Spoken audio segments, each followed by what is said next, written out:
BTR सरकारनि बानजायनायाव थांनाय नैबे जोंनि 14 नं चिरांदुवार इउपिपिएलनि सिङाव नैबे सान्थिपुर गोजौ फरायसालिनि गेलेग्रा फोथाराव जे 1 दाननि थाखाय मोनसे प्रि रिक्रुटमेन्ट ट्रेनिं सेन्टार खुलिनानै जों बाहाय लाइमोनफोरखौ जोङो ट्रेनिं होनायनि बेबस्था जों खालामनाय जादोंमोन।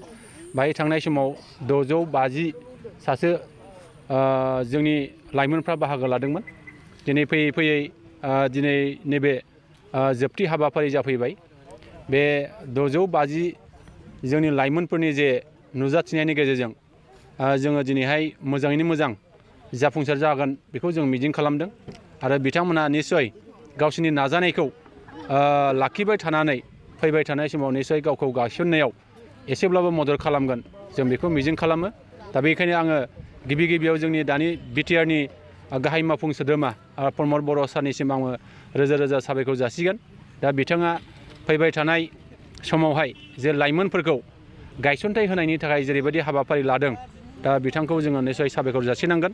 आं आसा खालामगोन जेसेबां जोंनि बे लाइमोनफ्रा बे हाबाफारियाव बाहागो लादोंमोन बिथांमोना निस्सय गावनि थांनानै थानायनि थाखाय ओनसोलखौ लुखांनांगौनि थाखाय निस्सय गावनि नांथाब नाजानायनि गेजेरजों गावखौ गायसननो हागोन बेखिनिखौ मिजिं खालामो।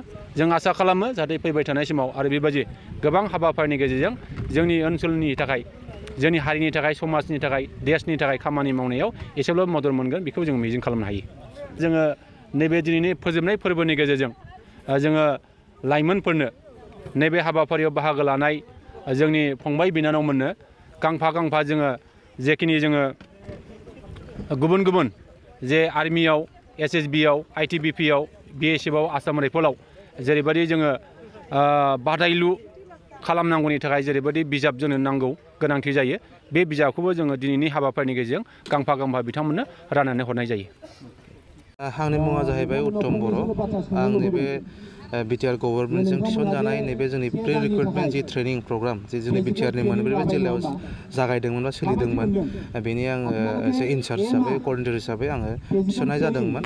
दा दिनै बे प्रग्रामा जाहैबाय जोंनि बे चिरां डिस्ट्रिक्टनि सान्थिपुर जि ट्रेनिं जि मोनसे सेन्टार दंमोन बे दिनै मास मोनसे जों खालामनानै दिनै क्लजिं सेरेमनि जोबथा हाबाफारि लानाय जादों। बेहायनो दसे फैनानै जोंनि लाइमोनफोर जायफोरा बेहाय बाहागो लादोंमोन बिथांमोनजों दसे सम जों इन्टारेक्ट खालामनो बेहाय फैनाय जादों आरो बेखौ जोङो नैबे बोसोरनि सेप्तेम्बर दाननिफ्राय जागायदोंमोन। जोंनि बिटिआरनि मोनब्रैबो जिल्लायाव गासै जोंहा 33 सेन्टार्सआवहाय थ' जोंहा माखासे सेन्टारफ्राव अलरेडि जोबजोबखाबायानो।